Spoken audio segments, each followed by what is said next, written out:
Buenos días a todos y a todas. Soy Julia Irene desde Gredo San Diego Vallecas. Mi espacio es la lengua y la literatura.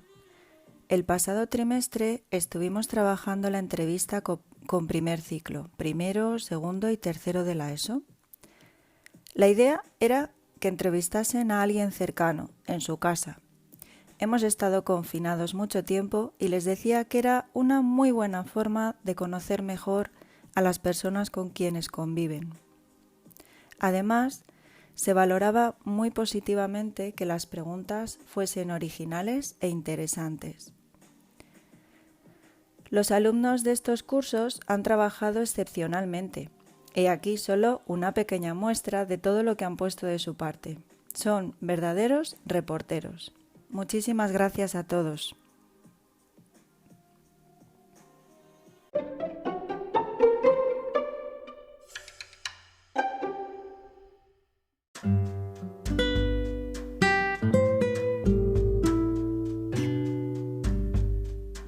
Hola, buenos días a todos y a todas. Estamos con Ana Isabel, que es una de nuestros profesionales sanitarios que ha trabajado con el COVID durante la primera ola y un breve espacio de tiempo en la segunda, y la cual también considera que en breve le tocará volver a trabajar en la tercera ola para hacerla frente. Nos va a exponer los cambios que ha tenido que sufrir en su vida debido a esta pandemia y la llegada de la esperada vacuna. Bueno, Anabel, ¿cómo es vivir el COVID en primera línea? Hola, buenos días. Pues como profesional, muy mal, con muchísima saturación de trabajo, muchísimo miedo al principio, muchísimos protocolos y muchísimos cambios que hacer en las formas de trabajar de los sanitarios, pero poco a poco nos dimos cuenta que podíamos hacer frente a la situación. La segunda ola la vivimos con incertidumbre, pero sí que es cierto que poco a poco vimos que podía remitir.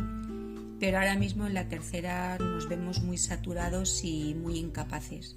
No tenemos ya capacidad para poder volver a vivir todo lo que hemos vivido y además nos inunda una gran tristeza, puesto que la soledad de estos pacientes y la gravedad de sus síntomas hace que no puedas trabajar adecuadamente con ellos, y también porque somos muy pocos profesionales y no podemos hacer frente a todo el trabajo que nos llega. ¿Y tú crees que en esta tercera ola la situación que estamos viviendo es muy preocupante? Sí, porque partimos de un sistema sanitario ya colapsado y bastante lleno, de que no hemos terminado con la segunda ola. Entonces cada vez, ahora por ejemplo sí que tenemos medios físicos, es decir, hay mucho aparataje, no tenemos problema con los EPIs, pero nos faltan muchos profesionales. Los compañeros están de baja.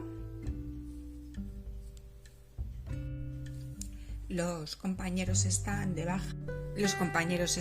baja por efectos secundarios que han sufrido durante el COVID o también por afectaciones de problemas psicológicos. Otros, desgraciadamente, ya no están con nosotros, han fallecido. Entonces, cada vez somos menos profesionales para poder hacer frente al volumen de trabajo y poder cuidar adecuadamente a estos pacientes. ¿Crees que han faltado imágenes para concienciar a la población sobre la pandemia? Pues creo que sí, porque ahora se empiezan a ver las imágenes de las UBIs, pero sobre todo muchísimas imágenes que se podían haber visto, como el Palacio de Hielo, más entrevistas a los pacientes de cómo se sentían, a los profesionales. Creo que en su momento hubieran sido una forma de ver la realidad y que no hubiera tanto incrédulo o tanta falta de responsabilidad por parte de la sociedad. ¿Y qué se siente ahora como moralmente al ver que todo vuelva a estar como en marzo y que se vuelva a venir todo encima? Que como sociedad hemos fracasado, no somos capaces de cuidarnos unos a otros y cada vez me enfada más la irresponsabilidad. Antes en algunos momentos la podía justificar, pero cada vez tengo más enfado y más rabia conmigo misma, porque esta situación cada vez afecta más a los jóvenes. Al principio eran los mayores, ahora son los jóvenes, y estos mismos no son capaces de darse cuenta de que debemos de parar. Tenemos que intentar, solamente vamos a salir adelante si nos cuidamos unos a otros. ¿Y esa situación cómo te ha afectado en tu vida personal? ¿Qué ha cambiado en ella? Pues ahora intento normalizar un poco la vida. Al principio, como todos los profesionales, lo vivimos muy mal porque directamente nos autoaislamos en nuestros domicilios, nos separamos de nuestra familia y ahora lo intentamos llevar mejor, intentamos compaginar más esa sensación de tener que trabajar con pacientes COVID y poder continuar con tu familia. Los procedimientos de entrar a casa, como en todas las casas, supongo, como se debería de hacer, pero sobre todo el intentar concienciar a todos los que me rodean de la necesidad de que tenemos que cuidarnos y para ello tenemos que dejar de vernos o vernos lo menos posible. ¿Y qué has aprendido de esta situación, tanto profesionalmente como personalmente?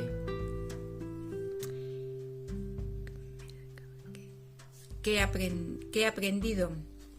Pues que somos muy egoístas, que anteponemos como sociedad, que anteponemos unas risas o el quedar con unos amigos, que el miedo se nos pasa muy pronto y el olvido, por eso creo que faltan imágenes, y que no respetamos el trabajo de los demás y que no tenemos miedo, desconocemos cómo están por dentro los hospitales y creemos que la salud es un derecho, el cual sí es un derecho, tenemos derecho, pero no tenemos una garantía de tener una buena salud y no sabemos cómo pueden estar por dentro de los hospitales que no pueden llegar a cuidarnos. Entonces somos muy egoístas y muy irresponsables como sociedad.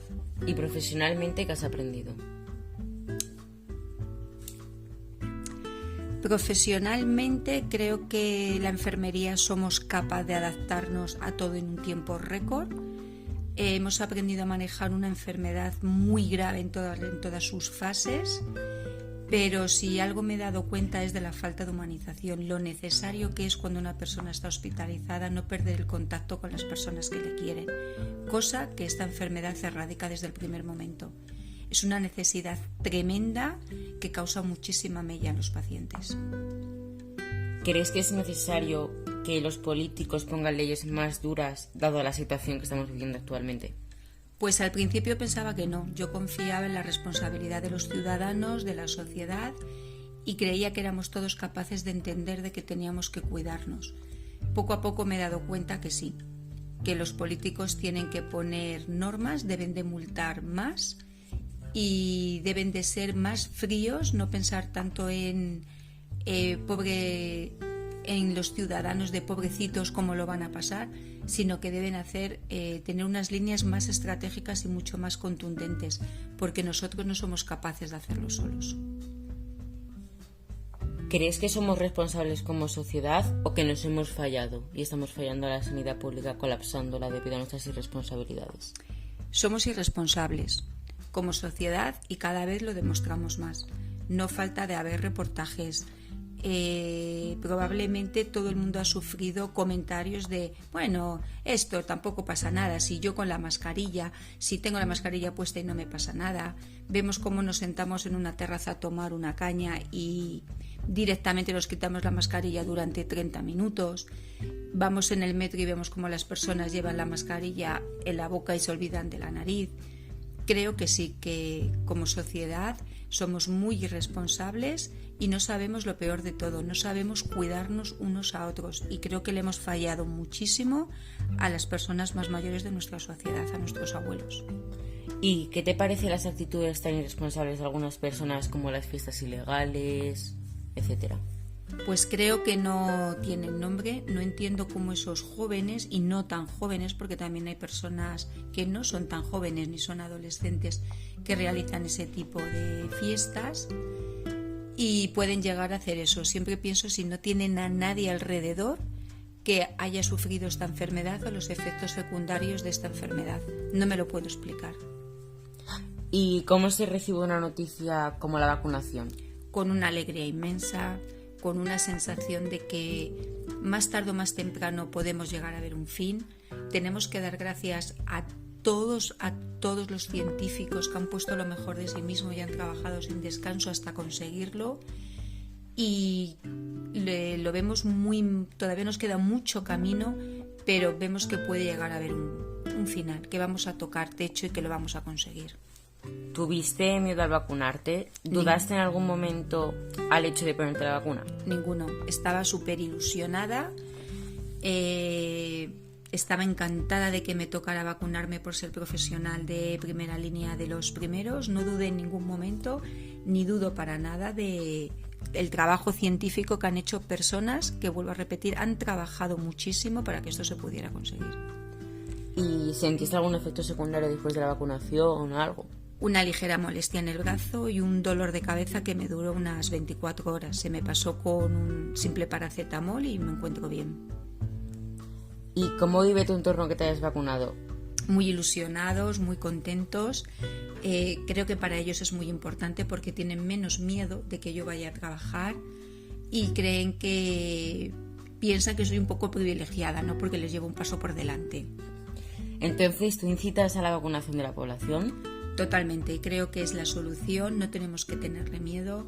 El desarrollo de esta vacuna tan rápido ha sido gracias a que se ha puesto muchísimo dinero y los plazos administrativos se han recortado, y creo que el gran problema es que no tenemos todavía suficientes dosis de producción de vacuna, pero yo creo que todos debemos estar con una predisposición a la vacunación total. Es la única alternativa que tenemos.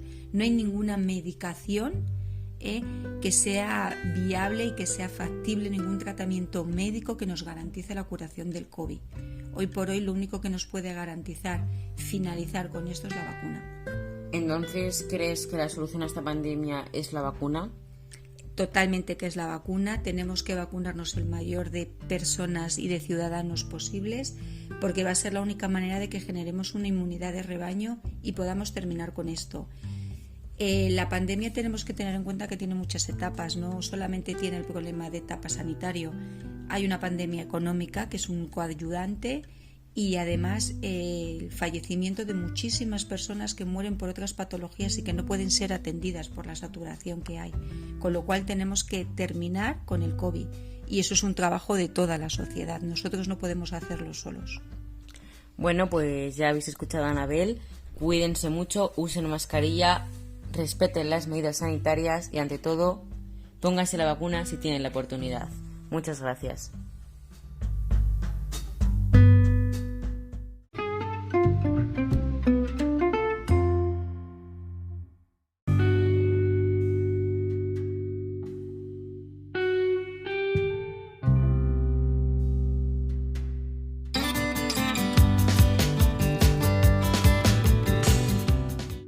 Buenos días, radio oyentes. Hoy en nuestro espacio de entrevista nos acompaña Sonia Vicente. Bienvenida, Sonia, ¿cómo estás? Encantada de acompañaros. Bien, pues antes de nada voy a hacer una breve presentación sobre nuestra invitada. Sonia Vicente es una niña, hoy mujer, nacida en un pueblo de Segovia que ha conseguido cumplir su sueño a lo largo de su vida: viajar por los 5 continentes gracias a su esfuerzo y dedicación. Se trasladó a Madrid con su hermana con apenas 8 años, separándose de su familia. Estudió la carrera de empresariales y obtuvo un trabajo estable. Así que en esta entrevista conoceremos un poquito más sobre su pasión, que es viajar. ¿Lista para las preguntas? Venga, dispara. Bien, pues ¿cuándo te diste cuenta de que viajar era lo que más te apasionaba? Bueno, desde pequeña busqué un montón de oportunidades para poder viajar, ya que económicamente no me lo podía permitir. Descubrí que siendo una buena estudiante podía optar a becas en el extranjero. Desde entonces decidí esforzarme, estudiar, conseguir un buen trabajo y luchar por mi sueño. Ahora soy consciente de que viajar ha sido y es mi pasión. Pues, ¿cuál fue tu primer viaje en familia? Pues tardé mucho en viajar. El primero fue con mi familia. Mi madre consiguió ahorrar, mi madre que es viuda consiguió ahorrar y nos fuimos a Galicia a ver el mar junto con mis 2 hermanos. En ese viaje descubrí que lo que más disfrutaba era compartir la experiencia con mis seres queridos. Qué guay. Bueno, pues ¿cuál fue tu primer viaje independiente? Con 15 años busqué un trabajo para cuidar niños en Cádiz. Era lo más lejano que podía encontrar. Así conocí el sur de España, el estrecho de Gibraltar, y a partir de ese momento lo vi claro. Quería viajar y la forma más sencilla era conseguirlo a través de mis buenos resultados como estudiante. Conseguí becas para Inglaterra, para Sudamérica, para Chile, Perú, Argentina, medio mundo. ¿Qué sitios? ¿Cómo ha cambiado la forma de viajar? Pues la verdad es que sí que he cambiado, porque antes viajaba por el objetivo de la beca, tenía que estudiar, hacer los proyectos, trabajar, no tenía capacidad económica, entonces tenía mis viajes eran bastante limitados. Ahora, gracias a Dios, viajo por placer, tengo más poder adquisitivo y me puedo permitir algunos pequeños lujos a la hora de viajar. Ahorro durante todo el año para hacer lo que más me gusta e intento vivir muchas experiencias. Bien, pues ¿cuál es lo que más te gusta de viajar? Lo que me encanta es descubrir nuevas culturas, gastronomía, paisajes y lo mejor, poder sentir nuevas emociones. ¿Y cuál es el viaje que repetirías? No me gusta repetir. Hay tantos países, nuevos lugares en el mundo que prefiero no repetir si tengo la oportunidad y experimentar nuevas aventuras. Bien, pues ¿cuál ha sido el viaje más duro o más difícil para ti? Pues si he de decir uno, diría la India. Demasiados contrastes, las diferencias entre clases son enormes, puedes ver la pobreza más extrema frente a palacios suntuosos. Es duro cambiar el chip. ¿Y cuál ha sido, ¿ha habido algún viaje que te haya defraudado? No, en todos los viajes he aprendido algo, incluso de las experiencias más desafortunadas. Creo que tendrás muchas. ¿Nos podrías contar una de ellas?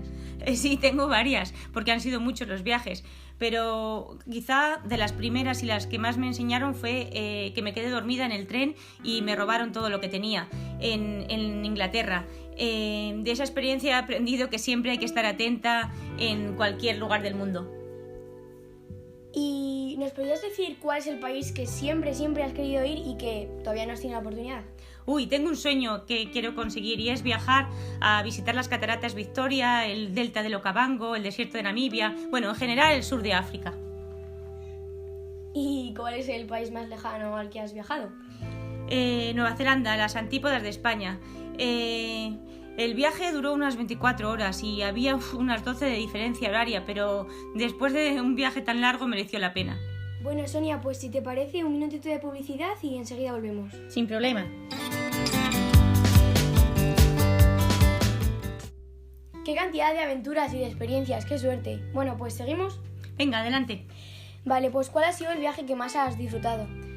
Cada uno de ellos ha formado parte de mi vida, te podría decir que todos, pero si tuviese que elegir uno, pues el viaje que hicimos en familia, en caravana a Islandia, fue un viaje distinto, independiente y muy mágico. ¿Y en alguno de los viajes has sentido un poco de miedo? Sí, bastantes. Pero te voy a contar uno. En Islandia vivimos los coletazos de un huracán y la explosión de un volcán, así que era un viaje lleno de aventuras naturales. No sentí mucho miedo por mí, pero sí por mis hijos. Pues, ¿nos podrías contar una anécdota curiosa? Sí, tengo una. En el viaje a Iquitos, a la selva amazónica, había una tormenta muy grande. Volamos en una pequeña avioneta y los rayos y relámpagos eran espectaculares. Nos hicieron bajar todas las ventanas y la tripulación sirvió alcohol a los pasajeros y para intentar evadirnos de la tormenta nos pusieron a jugar al bingo. Afortunadamente llegamos todos sanos y salvos a nuestro destino y yo gané el premio del bingo, que era el maletín de la azafata. Muy curioso. Vale, pues ¿mantienes contacto con alguien que hayas conocido en alguno de tus viajes? Sí, afortunadamente sí. A los 16 años conocí en Londres a mi amiga japonesa Yukari. Aunque las nuevas tecnologías nos permiten mantener el contacto, pues intentamos vernos cada año en un lugar intermedio, en Europa. De eso hace ya más de 30 años. Bueno, pues ¿has vivido algún viaje que se te haya resistido? Podríamos decir Tailandia. Intentamos viajar allí 2 veces. La primera no pudo ser porque hubo una situación de gripe aviar y la segunda debido a un problema familiar. Finalmente, a la tercera bala vencida, pudimos viajar toda la familia. Y la última pregunta, ya acabamos. ¿Cuál es tu próximo destino? Mira, la pandemia truncó un viaje que habíamos prometido a mis hijos, que era África, en concreto un safari por Tanzania y Kenia. Ojalá podamos realizarlo y vivir esa experiencia con ellos algún día. Y ojalá pueda realizar muchos más destinos. Ojalá. Bueno, pues con esto ya hemos terminado la entrevista. ¿Querías decir algunas palabras? Sí, que me siento muy afortunada de poder haber realizado mi sueño. Espero poder seguir haciéndolo si la salud me lo permite. deseo que mis hijos y todos aquellos que amen viajar puedan disfrutar de lo bonito que es ver el mundo. Os quiero contar, mi hija se ríe mucho de esto, pero mi lema de vida es buenos días, mundo. Bueno, pues damos las gracias a Sonia por compartir con nosotros su apasionante e intensa vida y es un claro ejemplo de que con esfuerzo y tesón los sueños se pueden conseguir. Y nada, un placer hablar contigo, Sonia. Muchas gracias a vosotros por invitarme. Y hasta aquí la entrevista de hoy. Muchas gracias a todos los oyentes por escucharnos y nos vemos mañana.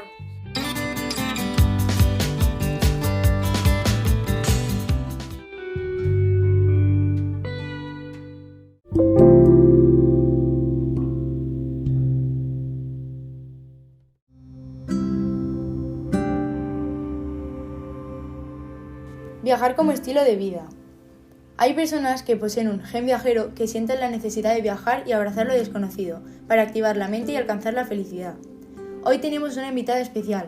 Se considera una mujer afortunada por poder hacer lo que más le gusta, y eso le hace realmente feliz.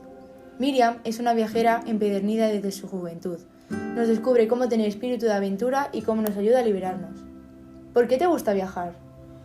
Todo empezó cuando era adolescente. Me encantaban leer libros de viajes. Siempre me ha interesado conocer otras culturas y cuando he podido costeármelos, se ha convertido en mi mayor afición.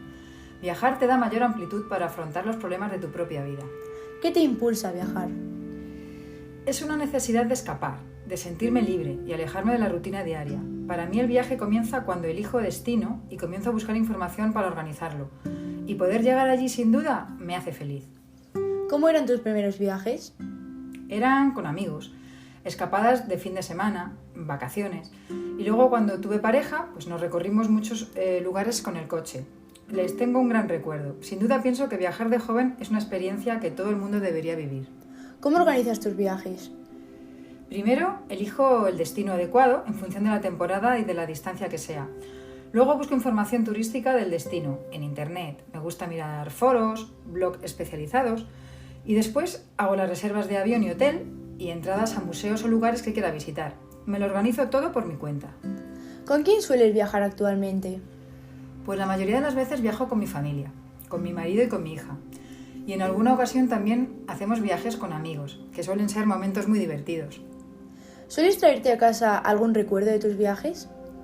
Me gusta traerme imanes originales para la nevera, aunque no soy de mucho de comprar souvenirs. Los mejores recuerdos son las fotos y los vídeos que hago. Me encanta la fotografía y hago álbumes de cada viaje. Nos encanta ver en familia esos vídeos y fotos al cabo del tiempo. ¿Te gusta disfrutar la gastronomía cuando viajas? Por supuesto, es una de las mejores cosas. Probar nuevos platos, nuevos sabores y sobre todo los postres que me encantan. Y hacerles fotos y subirlos a mi perfil de Instagram. En Italia disfruto mucho con los helados, los tiramisús y el panna cotta, que son irresistibles. ¿Cuál es el lugar que más te cautivó? Es una pregunta difícil, porque todos los destinos me han aportado algo. Puedo decirte que entre los más espectaculares está Marruecos. Fue mi primera vez en África. Los olores, las calles y las plazas, la gente, los atardeceres, la llamada a la oración, la cultura en sí. Y la cultura me fascinó. La comida me fascinó. ¿Has hecho algún road trip o viaje por carretera? Sí, de hecho me relaja mucho conducir y hacer kilómetros. Francia es el país en el que he hecho más viajes por carretera. Son siempre viajes en familia. El más bonito fue hace unos años, a las playas de Normandía y del desembarco de la Segunda Guerra Mundial. Ver el monte Saint-Michel y la subida de las mareas fue de los recuerdos que se me quedaron grabados. El último ha sido por la Bretaña francesa y las playas de la costa oeste, con pueblos y playas espectaculares. ¿Has estado en otro país de habla hispana? Sí, fue uno de mis primeros viajes. Estuve en México, recorriendo el país, viendo ruinas mayas, bañándonos en el Caribe y conociendo su cultura, que es muy rica. Además, al compartir el idioma, fue muy enriquecedor. ¿Qué diferencias culturales has visto entre la gente de un país u otro? Pues bastantes. Entre la gente de países más cálidos o latinos, pues suelen ser más abiertos y dispuestos a ayudarte siempre. En lugares de Centro Europa suelen ser más reservados. Por ejemplo, los parisinos suelen ser muy estirados en el trato. Los italianos en general son muy extrovertidos. Y los belgas y holandeses son más serios, aunque tienen algo en común, que es el gusto por la cerveza. ¿Cuál es el viaje de tus sueños, Miriam? Bueno, pues hay varios en mente. Uno de ellos es recorrer Nueva Zelanda en autocaravana y otro hacer un road trip por la costa oeste de los Estados Unidos, visitando el Cañón del Colorado, Los Ángeles y San Francisco. ¿Consideras importante conocer el idioma del lugar al que viajas? No es necesario, pero sin duda ayuda mucho, sobre todo ante posibles problemas, como pasó en Carcassonne, en Francia, donde mi hija tuvo un ataque de asma. Tuvimos que llevarla a urgencias y aunque hablo algo de francés, me tuve que ayudar del traductor del móvil. Cuéntanos algún consejo para organizar un viaje. Pues lo primero es documentarte todo lo que puedas. Si es necesario, reserva a través de una agencia especializada, planifícalo todo bien, contrata un buen seguro médico, porque te puedes ahorrar mucho dinero en caso de accidente o de enfermedad. También llevar dinero cambiado de la moneda local y de llevar tarjeta de crédito para hacer pagos. También comprar una buena guía con mapas y recomendaciones, como son las de Lonely Planet, preparar la maleta de forma coherente y práctica y nada, esperar a que llegue el día tan deseado. Y por último, ¿cuál sería tu próximo destino cuando la pandemia acabe? Pues sin duda visitar Londres. Es una ciudad cosmopolita, con cientos de lugares para disfrutar de unos días viendo museos, comprar en mercadillos y disfrutar de un buen musical. Muchas gracias por acompañarnos y transmitirnos esas ganas de vivir, sobre todo en un momento en el que necesitamos de mensajes positivos. Gracias a ti por darme la oportunidad. Un abrazo.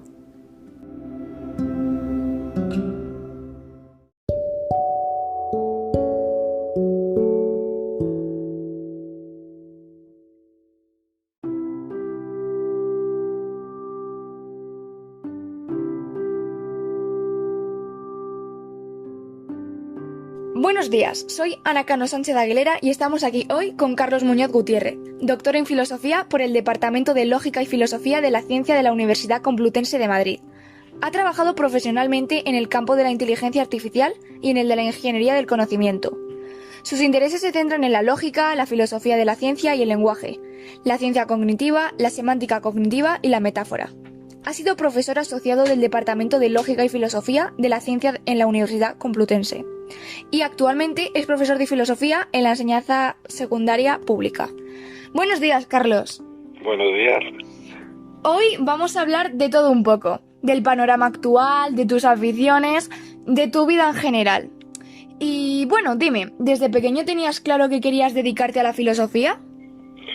Bueno, desde pequeño, a partir de estaba yo en tercero de BUP, es decir, que tenía 16, 17 años, y bueno, claro, me enfrento por primera vez a esa asignatura en el currículum pues, de educación secundaria y me empieza a interesar. Yo antes quería ser poeta, o sea, es decir, que a mí lo de escribir eso pues me gustaba, pero los poetas me parecía que eran como, cuentan demasiado su vida, hablan demasiado de sí mismos, ¿no? Y eso es algo que nunca me ha interesado. Siempre me ha interesado más un poco lo general, ¿no? La universalidad de las cosas. Y cuando descubrí la filosofía, pues dije que me parecía que ese iba a ser mis intereses, ¿no? Y como filósofo, ¿crees que se está gestionando la pandemia como debería? Pues es complicado, realmente es complicado este tema. En primer lugar por las características del virus, ¿no? Del COVID-19, que parece que tiene un comportamiento difícil de prever y de combatir. Con lo cual eso dificulta mucho lo que sería un poco cómo combatir la pandemia en sí. Y no sé, no tengo una opinión muy clara. O sea, yo sé que el problema no es tanto la enfermedad, porque tampoco tiene una letalidad muy grande, aunque hay gente que muere, evidentemente, y eso evidentemente hay que hacer algo. Es más un problema de salud pública, ¿no? Y entonces aquí tocamos más con un tema de recursos. A mí me parece que, por un lado, un poco toda esta ideología de que la culpa es de la ciudadanía, pues me parece un poco que no es muy presentable, y que evidentemente los servicios públicos sanitarios pues no están bien dotados, con lo cual hacer frente a una pandemia de esta magnitud pues resulta muy complicado. Y ante ello, pues claro, el paralizar la vida parece que es la única solución, que es lo que estamos haciendo. pero no vemos que sea muy eficaz. Entonces, pero vamos, yo reconozco que no me encuentro muy capacitado para emitir juicios así. Me falta como mucho conocimiento al respecto, ¿no? ¿Y cómo vives como profesor las medidas de seguridad que debemos tomar? ¿Mascarilla, distancia social? Pues muy incómodo, evidentemente. En primer lugar, hemos tenido que modificar espacios, estar todo el día con la mascarilla, que dificulta muchísimo la comunicación. Si veo a algún alumno ahora que se quita la mascarilla por algún motivo, me sorprende hasta su rostro, ¿no? Porque es que no los conozco. Entonces resulta sumamente incómodo. Y está siendo un curso muy difícil, ¿no? Aparte del frío, no son condiciones adecuadas para aprender. Y imagino que para vosotros los alumnos pues es mucho más dificultoso, ¿no? En fin, muy complicado, sí, complicado.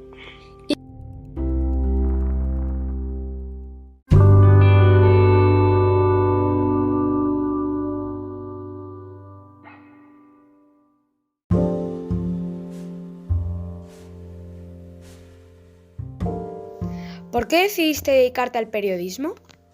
Desde muy pequeño me atrajeron los diseños de los periódicos y las revistas, los grandes titulares, los diferentes tamaños de letras, las fotografías. Empecé a leer los textos y a interesarme por los contenidos, sobre todo los deportivos, que se convirtieron en mis favoritos. ¿Qué medio llamaba más tu atención? Primero fueron los periódicos, una continuación de mis lecturas de tebeos, Mortadelo y Filemón, Zipizape o El Botón Sacarino. El Mundial de Fútbol de 1978 es mi primer gran recuerdo deportivo. Empezó a interesarme entonces el oficio de periodista, viajar a diferentes lugares del mundo, narrar acontecimientos deportivos y poder vivirlos en primera persona. ¿Quiénes han sido tus referentes en el periodismo? En 1982, cuando tenía 13 años, empecé a escuchar cada madrugada el programa de radio Super García, conducido por José María García, uno de los locutores más emblemáticos de la radio española. Y también me gustaba el trabajo de periodistas de televisión española como José Ángel de la Casa, Miguel de la Cuadra Salcedo o Pedro Erquicia, que fue el primer director de Informe Semanal. ¿Cuál fue tu primera experiencia profesional? Cuando estaba en tercero de periodismo realicé un taller de radio y televisión en la Escuela de IMEFE del Ayuntamiento de Madrid. Funcionábamos como una redacción profesional, pero a pequeña escala, claro.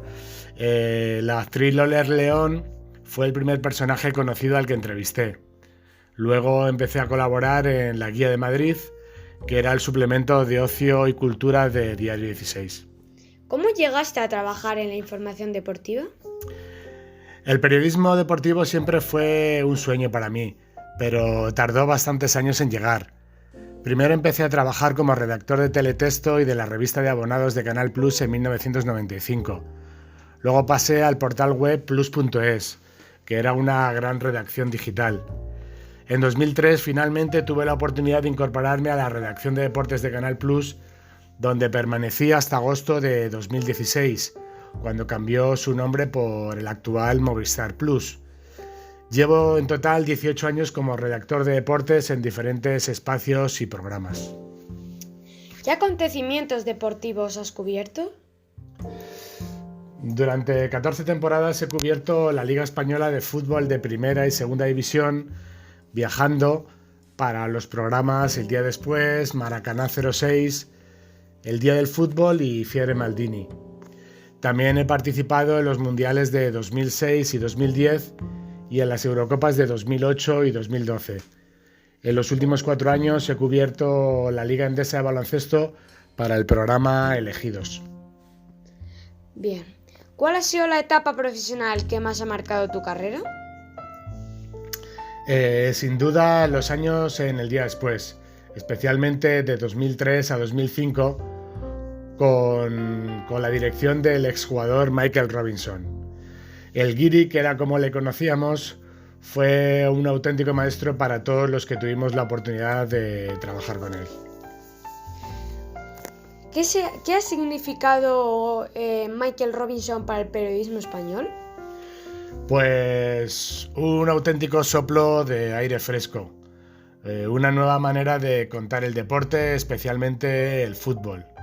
desdramatizando las cosas, con un sentido del humor que lo hacía muy especial y con el máximo respeto para el televidente, porque él siempre nos recordaba que el televidente nos dejaba entrar en el salón de su casa.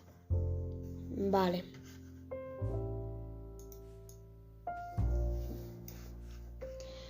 Tras el día después, ¿cómo continuó tu carrera periodística?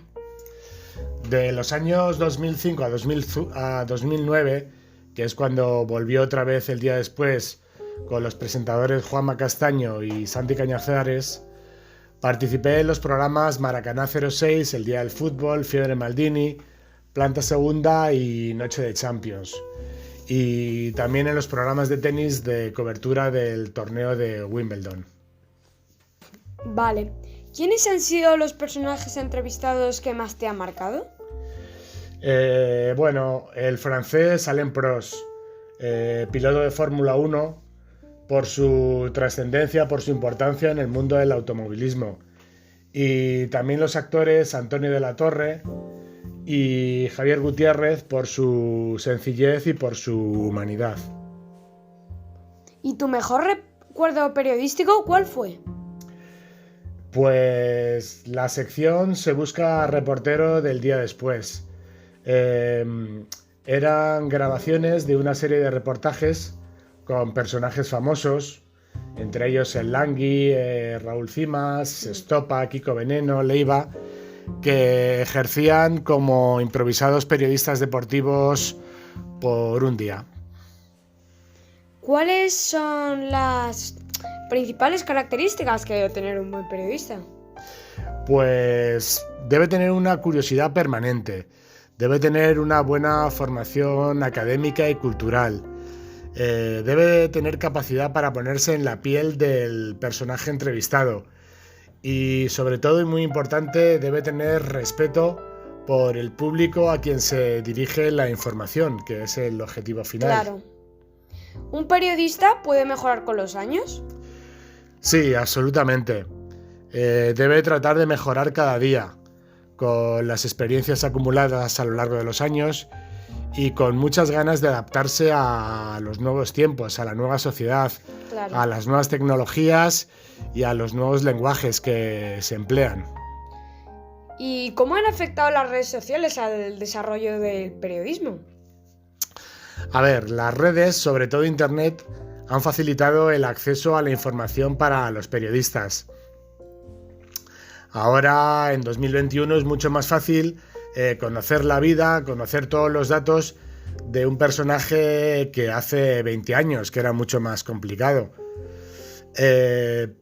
Y sin embargo, también podemos decir que ahora cualquier tipo de información que se publica, que aparece, puede darse por buena.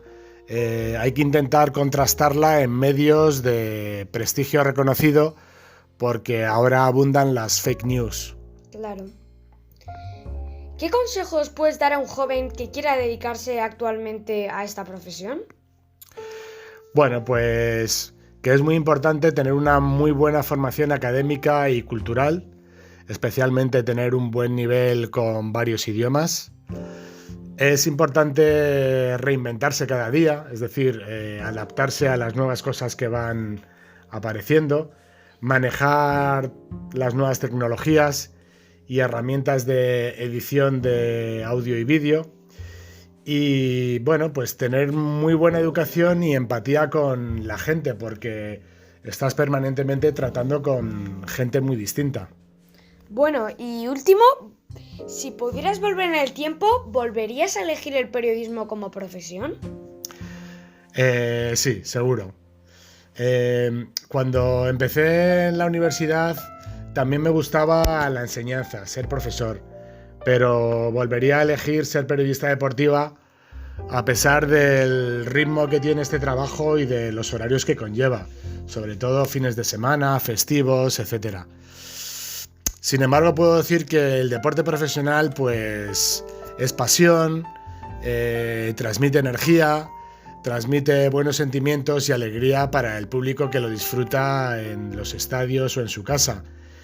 Y poder vivir in situ en el momento esos grandes acontecimientos y poder contarlos en una noticia, en una entrevista o en un reportaje, pues sin duda es un trabajo muy satisfactorio. Bueno, pues Juan Carlos, aquí el final de la entrevista y muchísimas gracias por concedernos esta entrevista. Un auténtico placer. Hasta la próxima. Hasta la próxima.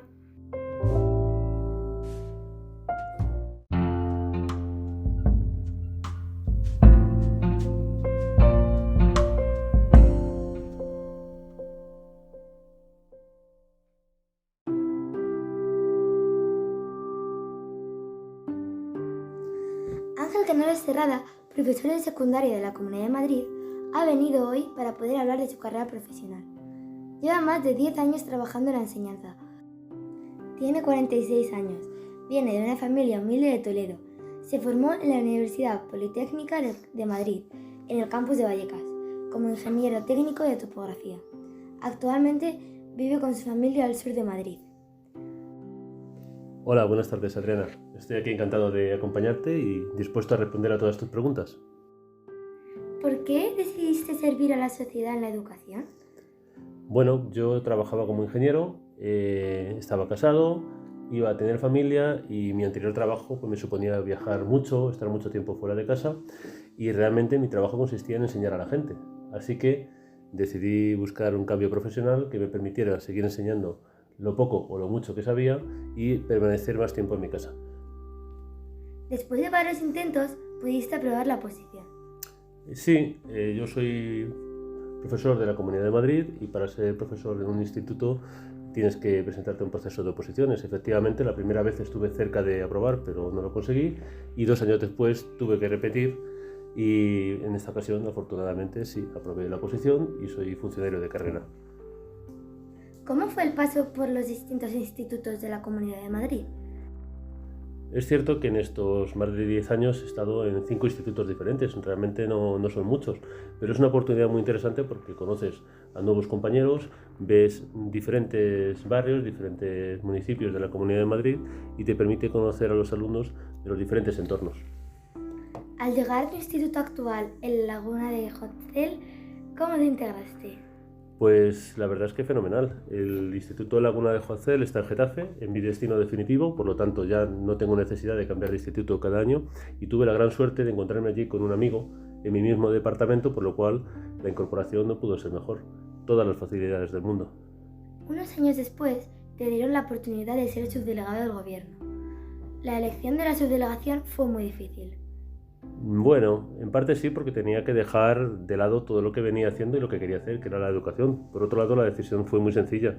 Era una oportunidad muy importante de hacer cosas diferentes, era una enorme responsabilidad y no podía fallar a la gente que había confiado en mí a la hora de ofrecerme ese cargo. ¿Cómo es sentirse parte del gobierno? Bueno, en realidad el subdelegado del gobierno no es parte del gobierno, es el representante del gobierno en la provincia, en este caso en la provincia de Guadalajara. Y bueno, pues es de una enorme responsabilidad. Evidentemente, cualquier cosa que haga el gobierno tú la tienes que defender y cualquier cosa que tú hagas mal, dejas mal al gobierno, por lo cual es una situación muchas veces de mucha tensión. Pero desde luego muy honrado de haber representado al gobierno de España durante estos 2 años. ¿Qué temas pudiste tratar y ayudar? Pues el puesto de subdelegado de gobierno es muy amplio. Eres un funcionario de alto nivel donde tienes muchísimas responsabilidades en muchos ámbitos, desde permisos de extranjería, concediendo permisos de residencia, también sancionando las multas administrativas, gente que se portaba mal, pero por otro lado escuchando mucho a los alcaldes de los pueblos para ayudarles en las cosas que el gobierno de España tenía algo que decir. Los pueblos de Guadalajara contaron con tu presencia en sus fiestas más importantes. Sí, otra de las labores que tiene el subdelegado del gobierno como representante del gobierno de España pues es asistir a actos institucionales, a las fiestas de los pueblos en las cuales los alcaldes te invitaban y yo por supuesto estaba en todas las que podía y estaba en todos los grandes pueblos porque para mí todos los pueblos son grandes. Hubo grandes cambios por el coronavirus y tuviste que coger las riendas del estado de alarma. ¿En la cuarentena pusiste muchas multas innecesarias? Bueno, esa época fue muy dura. El estado de alarma significaba que había un confinamiento en el cual todo el mundo tenía que quedarse en su casa y solamente podía salir en determinadas circunstancias.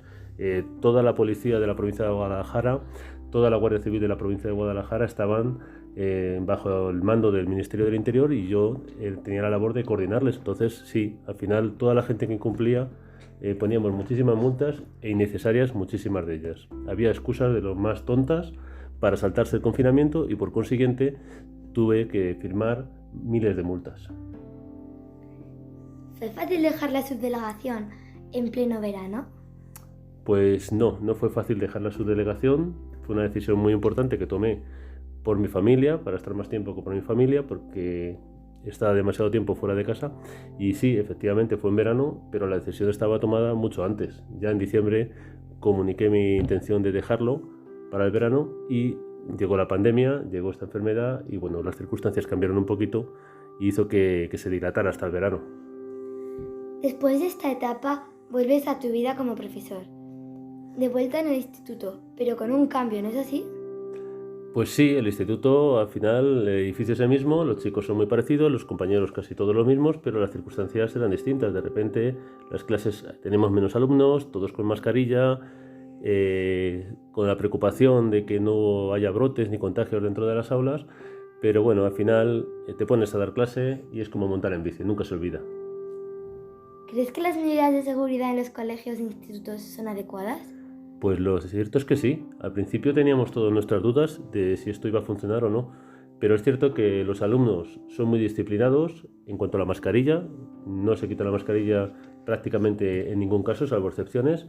Luego ya al estar juntitos, pues hay que recordarles constantemente que se separen, distancia social, pero en general está dando buenos resultados. En mi instituto, al menos, no hemos tenido ningún brote dentro de un aula.